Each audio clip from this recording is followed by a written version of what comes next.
જો આપણે છેલ્લા લેક્ચરમાં જન્યુ જનન માટેનું કોષ્ટક પૂરું કર્યું હતું, બરાબર? તો હવે આગળનો મુદ્દો છે આપણો જન્યુ વહન.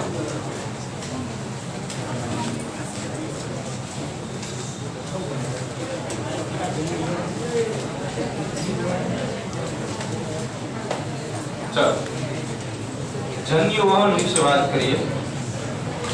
જન્યુ વહનનો અર્થ એવો થાય કે આપણે આના પહેલાનો જે મુદ્દો ભણ્યા જન્યુ જનન, એ દરમિયાન આપણે જન્યુનું સર્જન કર્યું, નિર્માણ કર્યું. જન્યુ વહનમાં શું થાય? આ જ જન્યુઓ વહન પામે એને આપણે જન્યુ વહન કહીએ. એક સ્થાનેથી બીજા સ્થાને જાય એટલે કે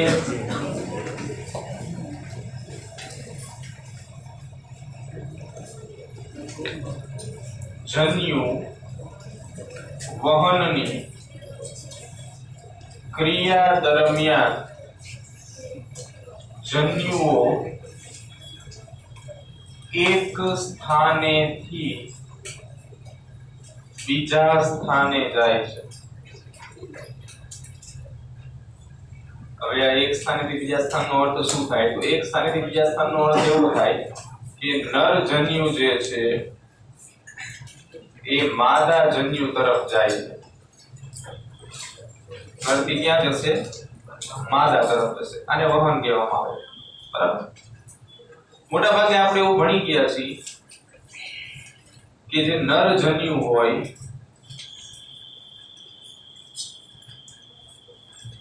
અને માદા જન્યુ,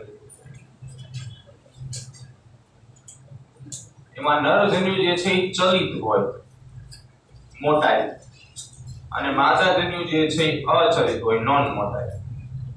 ચલિતનો અર્થ એવો થાય કે એક સ્થાનેથી બીજા સ્થાને જઈ શકે, અને અચલિતનો અર્થ એવો થાય કે એક સ્થાનેથી બીજા સ્થાને જઈ શકે નહીં. આમાં પણ અપવાદ છે. બાયોલોજીમાં બહુ અપવાદ હોય.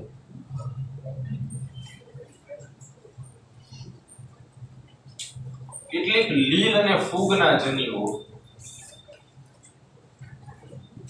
આમાં બંને જન્યુઓ ચલિત હોય.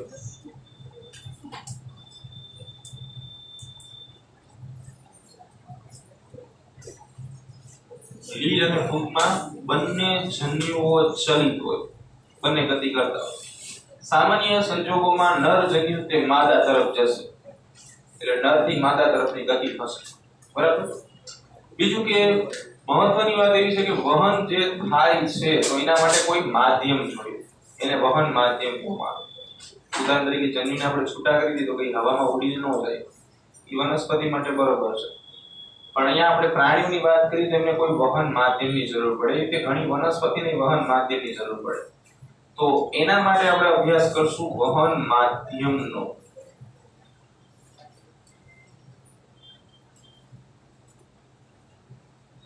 વહન માધ્યમ એક એવું માધ્યમ છે કે જેમાં જન્યુઓ વહન પામે છે. આપણે એવું કીધું કે નર જન્યુ ચલિત હોય, તરી શકે, અને માદા જન્યુ તરી ન શકે, બરાબર?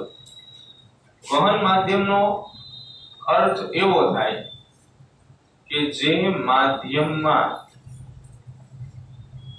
જન્યુઓ ગતિ કરીને એક બીજાને મળે અથવા ભેગા થાય.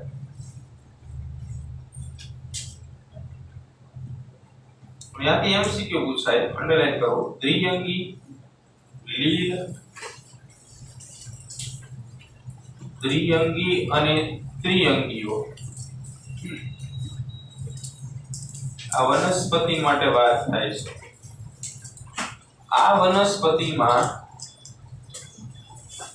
જન્યુ વહનનું મુખ્ય માધ્યમ પાણી છે.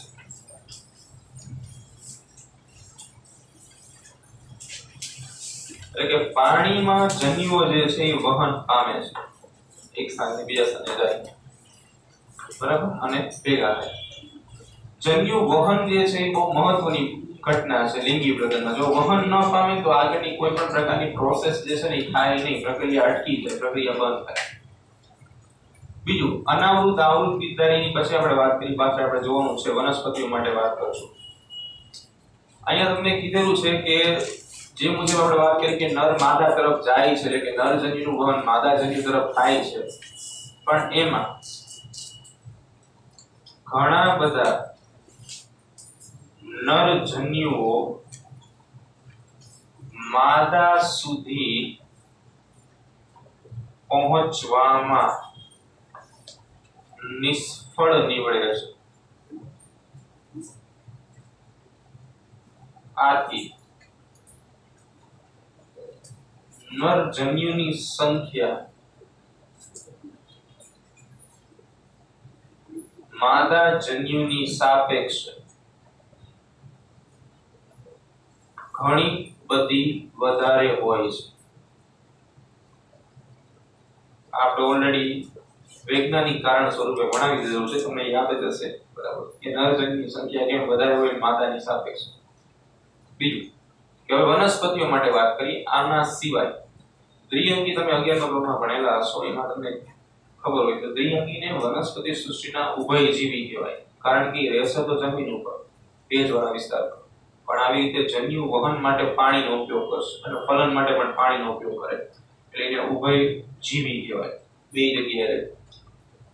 હવે વનસ્પતિઓની વાત કરીએ, અને મુદ્દો વનસ્પતિઓ માટે તમારા માટે સૌથી વધુ તમને ઇન્ટરેસ્ટ પડે એવો મુદ્દો છે. વનસ્પતિઓ માટે જન્યુ યુગ્મન કેવી રીતે થાય છે?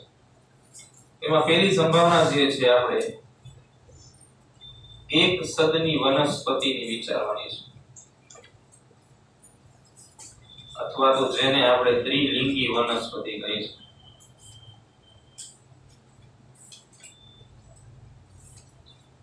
આવી વનસ્પતિમાં શું હોય? દ્વિલિંગી વનસ્પતિ આપણે સમજી શકીએ, આ પુષ્પમાં પુંકેસરી હશે અને સ્ત્રીકેસરી હશે, બે હાજર હશે.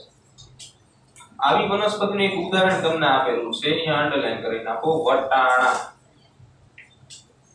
ઉદાહરણ આપ્યું છે વટાણા. વટાણામાં શું થાય છે કે પુંકેસર અને સ્ત્રીકેસર બંને એકબીજાથી ઘણા બધા નજીક હોય છે, જેના કારણે ફલન સરળતાથી થાય છે.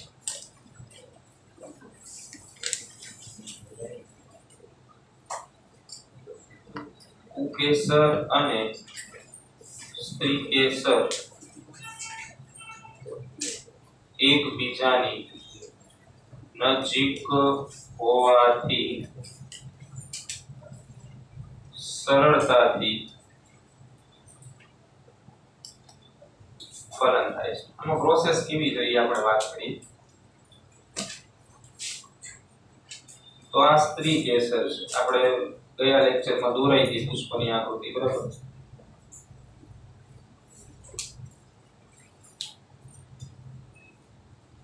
આ સ્ત્રીકેસર અને આ પુંકેસર.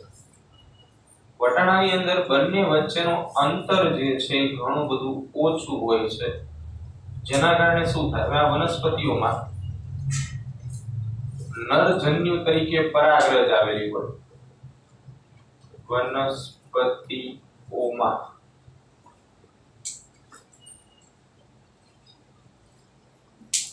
નરજન્યુ એટલે પરાગરજ અને માદાજન્યુ એટલે કે અંડક, અથવા તો એને બીજા શબ્દોમાં કહેવામાં આવે અંડકોષ. સ્ત્રીકેસરનો જે છેલ્લો ફૂલાયેલો ભાગ, તલસ્થ ભાગ હોય એને બીજાશય કહેવાય. બીજાશયમાં આવી રીતે અંડક આવેલું હોય અને અંડકની અંદર એક આવો કોષ હોય જેને અંડકોષ કહેવામાં આવે. હમણાં આપણે શાંતિથી સમજાવીએ. તો હવે આની અંદર શું થાય કે જે આ પુંકેસરનો ફૂલાયેલો ભાગ છે જેને પરાગાશય કહેવાય અને આખાને પુંકેસર કહેવાય. ચેપ્ટર નંબર 2 માં આપણે સમજવાના છે. આ પરિપક્વ થઈ જાય એટલે આ સ્ફોટન પામે. સ્ફોટન પામે એટલે એમાંથી ધૂળના રજકણ જેવી રચના નીકળે કે જેને પરાગરજ કહેવાય, પોલન ગ્રેન્સ.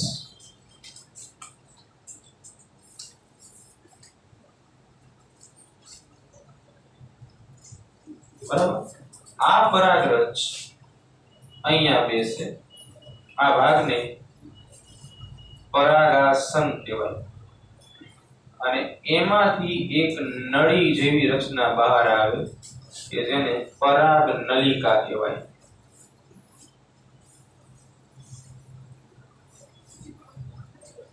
Pollen tube. આ પરાગ નલિકાની અંદર શું હોય? ફોર એક્ઝામ્પલ કે આ પરાગ નલિકા છે, તો આ પરાગ નલિકાની અંદર નર જન્યુ આવેલો હોય.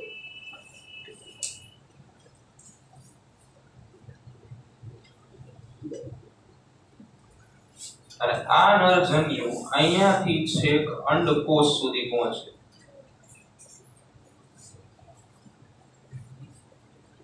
અને ફલનની ક્રિયા કરે. આવું વનસ્પતિમાં જોવા મળે. બરાબર, પણ આ બધું શેમાં જોવા મળે? એક સદની વનસ્પતિમાં. એક સદની વનસ્પતિમાં. કાલ તમે બે અહીંયા ઉભા રહીને આ બે ટોપિક ભણાવશો. બરાબર, અહીંયા આવી ઘણી વનસ્પતિઓ દ્વિસદની હોય. દ્વિસદની વનસ્પતિની આપણે વ્યાખ્યા જાણીએ છીએ. બરાબર, કોને કહેવાય દ્વિસદની વનસ્પતિ?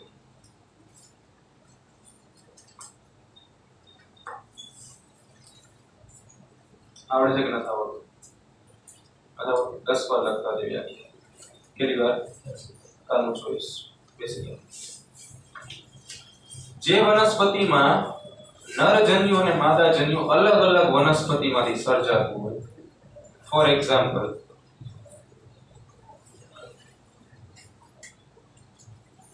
આ વનસ્પતિનો છોડ છે.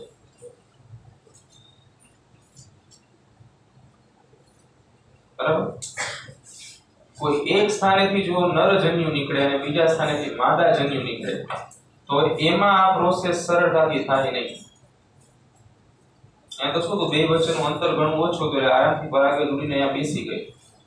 અહીંયા અંતર જે છે એ ઘણું બધું વધારે હોય. પ્લસમાં મેજોરિટી શું છે કે અહીંયા નરજન્યુ ઉત્પન્ન થાય છે અને અહીંયા માદાજન્યુ ઉત્પન્ન થાય છે. તો એના માટે અહીંયા ઉત્પન્ન થયેલી પરાગરજને અહીંયા આવવું પડે અને આ પ્રક્રિયાને પરાગનયન કહેવામાં આવે. શું કહેવાય? પરાગનયન. પરાગનયનની વ્યાખ્યા આવી થાય. અત્યારે વ્યાખ્યા યાદ નહીં રાખો તો એ ચાલશે, બીજા ચેપ્ટરમાં આપણે યાદ રાખવાની છે. પુષ્પના પુકેસરમાંથી ઉદ્ભવેલી પરાગરજ સ્ત્રી કેસરના પરાગાસન પર સ્થાપિત થવાની ક્રિયાને પરાગનયન કહેવાય. અહીંયાથી નીકળતી પરાગરજ અહીંયા સ્થાપિત થાય એ પ્રક્રિયાને આપણે પરાગનયન કહીએ. દ્વિસદની વનસ્પતિમાં આવું થાય. અહીંયાથી ઉડીને અહીંયા જાય. એના માટે કેટલાક વાહકો જવાબદાર હોય. વાહકો કે જેનું વહન કરાવે.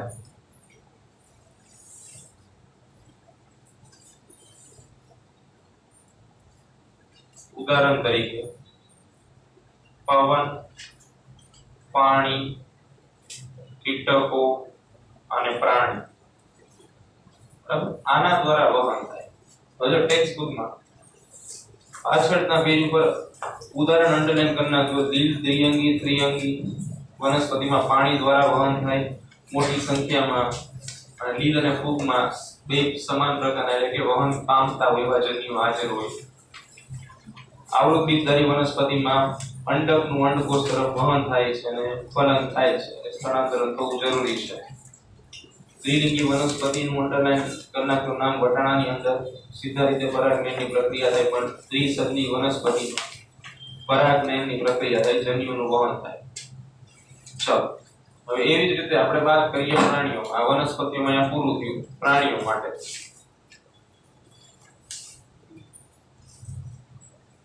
પ્રાણીઓ માટે જન્યુનું વહન. તો સૌથી પહેલા જે દ્વિલિંગી પ્રાણી અથવા તો જેને આપણે ઉભયલિંગી પ્રાણી કહીએ છીએ, એમાં બંનેનું વહન જે છે તો સામાન્ય વાત છે કે એક જ સજીવ બંને ઘટકો ઉત્પન્ન કરે છે એટલે આરામથી વહન થશે. અળસિયામાં આપણે ભણી ગયા છે. પણ જે એક લિંગી પ્રાણી છે, તમને અહીંયા ભૂલથી એક સદનું પ્રાણી લખાઈ ગયું છે. એક લિંગી પ્રાણી સમજવાનું. આમાં શું થાય કે નર અને માદા આ બંને જુદા જુદા જન્યુઓનું સર્જન કરે, જેમ કે નર જન્યુ અને માદા જન્યુ. એ રીતે જે આપણે ભણી ગયા છીએ કે નર જન્યુ ચલિત અને માદા અચલિત હોય, એટલે આ ચલિત હશે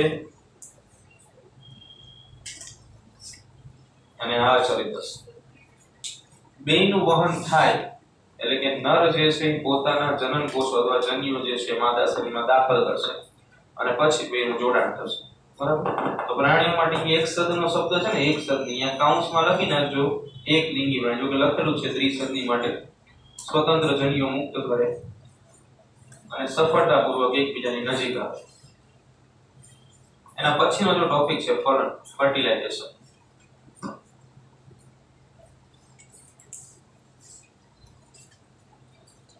ફલન પહેલા આપણે જોયું જન્યુ જનન, જન્યુઓ બનાયા, જન્યુ વહન, જન્યુઓને એકબીજા સાથે જોડ્યા, ફલન આગળની પ્રક્રિયા. એટલે પહેલો તબક્કો આપણે પૂરો કર્યો, બીજા તબક્કા તરફ જઈએ છીએ. આપણે આટલું ભણ્યા છીએ કે પૂર્વ ફલનની ઘટના, એમાં જન્યુ જનન અને જન્યુ વહન, પછી ફલનની ઘટના એટલે આ ઘટના. બરાબર? નાના પછી એક જ ઘટના બાકી રહે, પશ્વ ફલનની ઘટના.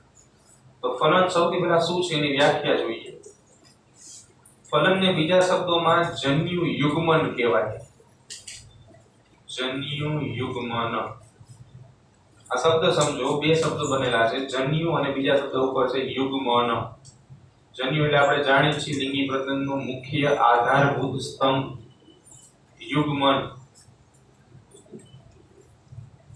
જોડાવવું અથવા ભેગું થવું, એને યુગ્મન કહેવામાં આવે છે. બરાબર? તો જન્યુ યુગ્મન શું છે? જન્યુઓના જોડાવાની ક્રિયા. આની વ્યાખ્યા અલગ અલગ રીતે આપી શકાય. કેવી રીતે આપણે આપશું? ફલનને શું કહેવામાં આવશે? તો નર જન્યુ અને માદા જન્યુના જોડાણની ક્રિયાને ફલન અથવા તો જન્યુ યુગ્મન કહેવામાં આવે, અથવા નર જન્યુ અને માદા જન્યુના મિલનની ક્રિયાને જન્યુ યુગ્મન કહેવામાં આવે અથવા ફલન કહેવામાં આવે. નર અને માદા જન્યુઓ જોડાય તો ફલનની ક્રિયા, નર અને માદા જન્યુનું મિલન થાય એ પણ ફલનની ક્રિયા. એક્ઝેક્ટ સામેની બાજુ ગ્રીન કલરની નાની ત્રણ આકૃતિ આપી છે. એ શું કહેવા માંગે છે? જો એ લીલના જન્યુ આપ્યા છે, ત્યાંથી તમે જોશો તો બંને જન્યુમાં લાંબી દોરી જેવી રચના છે, જેને કશા કહેવામાં આવે.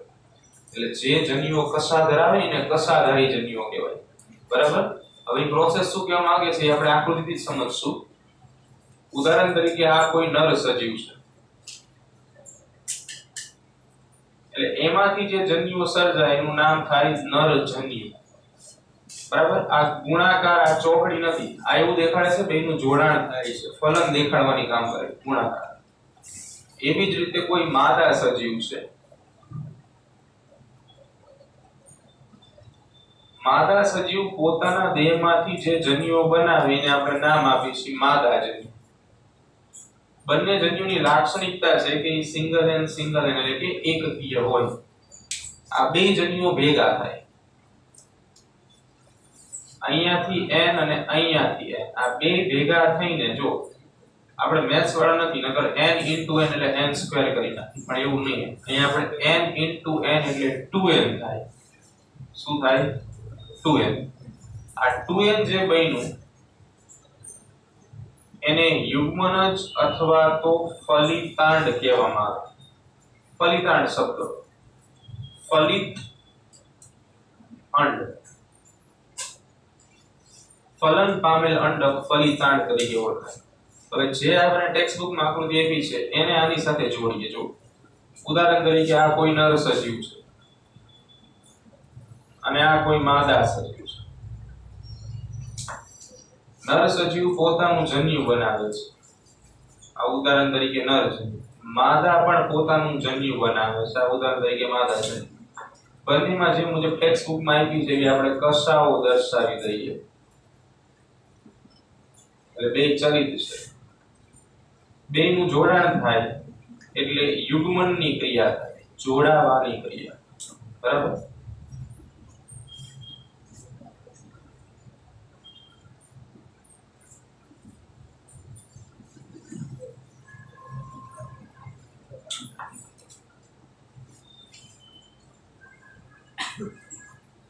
અને આ બે જોડાઈ જાય એટલે આવી રચના બને. તમને આવી રીતે દર્શાવી છે. ઘણા સાહિત્યમાં તમે જોશો તો આમ પણ દર્શાવેલું હોય. બે સાચું છે. આ એવું કહેવા માંગે છે કે આ કોષ કેન્દ્ર નરનું અને આ કોષ કેન્દ્ર માદાનું છે. એક અને બે કોષ કેન્દ્ર. બરાબર. આને કહેવામાં આવે યુગ્મનજ, ફલિતાંડ અથવા ઝાયગોટ.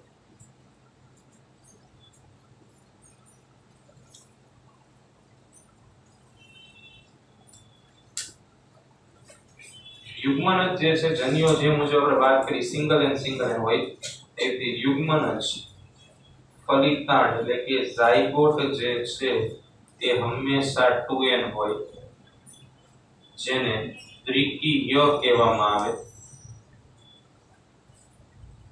ડિપ્લોઇડ. આ એકકીય હોય. જન્યુઓ હંમેશા એકકીય હોય. આપણે ભણ્યા છે.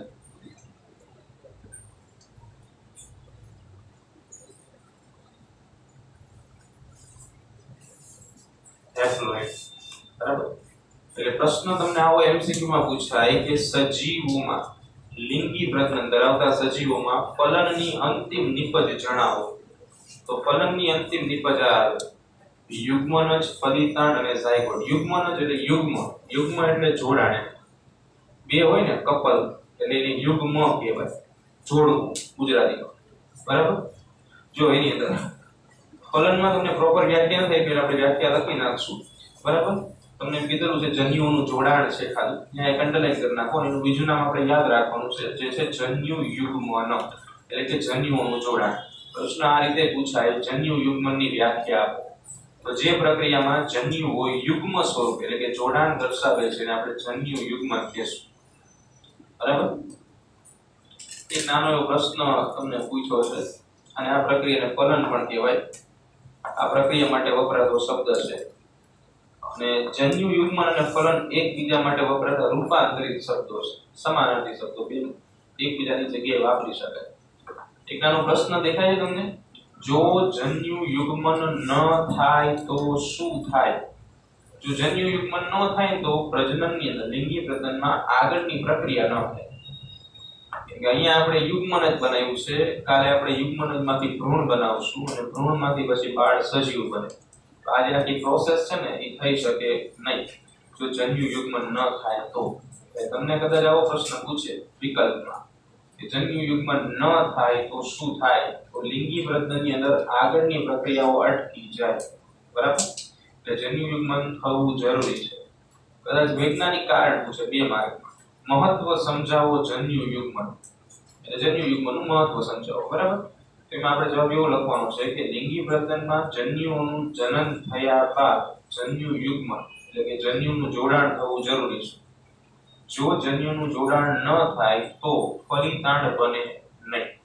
આગળનો એક ટોપિક છે સામે ફલિતાંડ કરી. એમાં એક નાનો એવો પોઈન્ટ આપણે એવું સમજશું કે યુગ્મન અથવા તો ફલિતાંડ જે છે ને એ 2 પેઢીઓને જોડે છે. જો ઉપરની બાજુ નર અને માદા છે એને સંયુક્ત રીતે પિતૃઓ કહેવાય. આ જે બન્યું યુગ્મનજ છે, યુગ્મનજમાંથી બાળ બનશે. પિતૃઓ, યુગ્મનજ અને બાળ. ઇન શોર્ટમાં યુગ્મનજ જે છે ને એ વચ્ચે છે. એટલે 2 પેઢી, પિતૃ પેઢી અને બાળ પેઢી બેને જોડતી કોઈ રચના હોય જેને આપણે નામ આપશું યુગ્મનજ. બરાબર. આ પ્રશ્ન એકવાર કોમ્પિટિટિવ એક્ઝામમાં પૂછાઈ ગયો છે ગુજકેટની અંદર. બરાબર. 2 પેઢીઓને જોડતી રચના તો યુગ્મનજ. બરાબર. તો આવા 2 પોઈન્ટ આપણે લખવાના રહેશે. ત્યાંથી જો નીચે આપ્યું છે એ જે પેરેગ્રાફ છે ત્યાં લખી નાખો. 2 માર્કનો પ્રશ્ન પૂછાય. અસંયોગી જનન વિશે માહિતી આપો.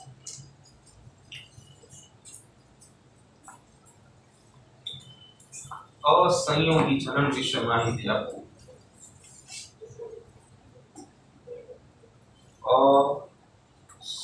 સંયોગી જનન વિશે માહિતી આપો। આ 2 માર્કનો એક પ્રશ્ન છે। ખાસ ધ્યાન રાખવાનું એ છે આપણે કે આ ચેપ્ટરની અંદર આપણને જે અસંયોગી જનન આપ્યું છે ને એ માત્ર પ્રાણીઓ માટે છે। આના પછીનું ચેપ્ટર નંબર 2 એમાં પણ આ એક ટોપિક આવશે ફરીવાર અસંયોગી જનન વિશે માહિતી આપો। તો એ વનસ્પતિઓ માટે છે, બરાબર। તો આ વાત આપણે કરીએ છીએ પ્રાણીઓ માટે। તમને પરીક્ષામાં 2 માર્કનો પ્રશ્ન પૂછાયો હોય તો એની અંદર આવું ક્લેરિફિકેશન કરેલું હોય કે પ્રાણીઓ માટે અસંયોગી જનન સમજાવો અથવા વનસ્પતિઓમાં અસંયોગી જનનની ક્રિયા સમજાવો। જો ન કરેલું હોય તો આપણે એક વધારાનો પોઈન્ટ લખવો પડે કે વનસ્પતિઓમાં પણ આવી ક્રિયાઓ જોવા મળે છે, બરાબર। પહેલા અસંયોગી જનનની આપણે વ્યાખ્યા સમજશું। વ્યાખ્યા અગત્યની છે। આ એક વ્યાખ્યા અત્યારે તમે યાદ રાખશો ને તો તમારે ચેપ્ટર 2 માં યાદ રાખવાની જરૂર નહીં પડે। અસંયોગી જનન શું છે? તો અંડકોષના ફલન વગર સંતતિના સર્જનની ક્રિયાને અસંયોગી જનન કહેવામાં આવે છે। ફરી અહીંયા આપણે વાત એવી કરી કે જે અંડકોષ હોય એનું ફલન નરજન્યુ કરે, બરાબર। અહીંયા આપણે એવું જોયું કે નર અને માદા બે જોડાય તો ફલિતાંડ બને અને તો નવી સંતતિ સર્જાય। પણ અસંયોગી જનનની અંદર થોડું ઊંધું છે। ફલનની ક્રિયા નથી થતી છતાં પણ નવી સંતતિ બને છે, બરાબર। તો અંડકોષના ફલન વગર નવી સંતતિના સર્જનની ક્રિયાને અસંયોગી જનન કહેવામાં આવે છે। ઉદાહરણ અંડરલાઈન કરી નાખો, મધમાખી। આ મધમાખીનું ઉદાહરણ યાદ રાખવું। ચેપ્ટર 5 માં આપણે 3 માર્કનો પ્રશ્ન ભણશું આના ઉપરથી। મધમાખી, રોટીફર્સ, પક્ષીઓની કેટલીક જાતિઓ,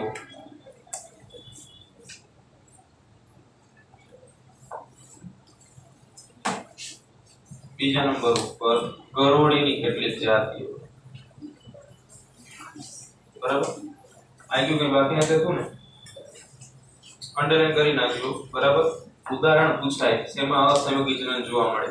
અસંયોગી જનન બાદ સર્જાતી જાતને અસંયોગી જાત કહેવામાં આવે છે। અસંયોગી જાત।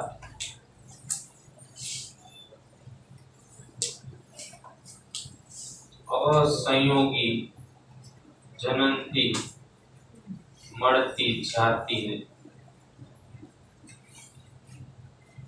અસંયોગી જનનમાં લિંગી પ્રજનનની નકલ કરવામાં આવે છે, બરાબર। સંતતિ મળે છે પણ એમાં લિંગી પ્રજનનની નકલ કરવામાં આવે છે।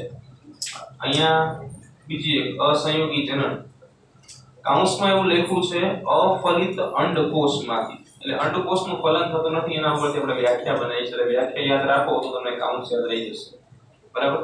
આમાં પ્રોસેસ શું કરવામાં આવે છે કે અંડકોષ જે છે એ સતત વિભાજન પામે છે અને વિભાજન પામીને ભ્રૂણ નામની રચના બનાવે છે અને એ રચના જે છે ને નવી સંતતિમાં પરિણમે છે, બરાબર। કેવી રીતે?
20 થઈ ગયું.